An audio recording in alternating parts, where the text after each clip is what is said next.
சட்டப்பேரவையில் தாவேகாவுக்கு ஆதரவு தெரிவித்ததை அடுத்து அமமுகவிலிருந்து மன்னார்குடி சட்டமன்ற உறுப்பினர் காமராஜை நீக்கி அக்கட்சியின் பொதுச் செயலாளர் டிடிவி தினகரன் அறிவித்துள்ளார். தமிழ்நாடு சட்டப்பேரவை கூட்டத்தொடரில் பேசிய மன்னார்குடி அமமுக எம்எல்ஏ காமராஜ் தாவேகாவுக்கு ஆதரவளிப்பதாக கூறினார். ஒரு நாட்டின் எதிர்காலம் இளைஞர்கள் கையில் இருக்கிறது என்று சொல்லுவார்கள். மாண்புமிகு முதலமைச்சர் நல்ல இளைஞராக இருக்கிற காரணத்தினால் நிச்சயமாக ஒரு சிறந்த ஆட்சியை ஏற்படுத்தி தருவார் என்கிற நம்பிக்கை எனக்கு இருக்கிறது. அதனால் தான் உங்களை ஆதரித்து பேசுகிறேன், வாழ்த்தி பேசுகிறேன். இந்நிலையில் அமமுகவிலிருந்து காமராஜை நீக்கி டிடிவி தினகரன் அறிவித்துள்ளார். இது தொடர்பாக தனது அறிக்கையில் அமமுக சட்டமன்ற உறுப்பினர் எஸ் காமராஜ் கட்சியின் நிலைப்பாட்டை மீறி சட்டமன்றத்தில் தன்னிச்சையாக தாவேகாவுக்கு ஆதரவாக செயல்பட்டதாகவும் கட்சியின் குறிக்கோள் கோட்பாடுகளுக்கு முரணாக செயல்பட்ட காரணத்திற்காக கட்சியின் அடிப்படை உறுப்பினர் பொறுப்பு உட்பட அனைத்து பொறுப்பிலிருந்தும் நீக்கப்படுவதாக அறிவித்துள்ளார்.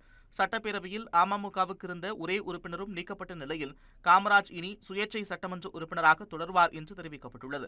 முன்னதாக தனது சட்டமன்ற உறுப்பினர் காமராஜை தங்கள் பக்கம் இழுக்க தாவேக்கு குதிரை பேரம் பேசியதாக குற்றம் சாட்டிய டிடிவி தினகரன் எடப்பாடி பழனிசாமியை முதலமைச்சராக தேர்வு செய்ய வலியுறுத்தி காமராஜ் கையெழுத்திட்ட ஆதரவு கடிதத்தை ஆளுநர் அர்லேக்கரிடம் வழங்கியிருந்தது குறிப்பிடத்தக்கது.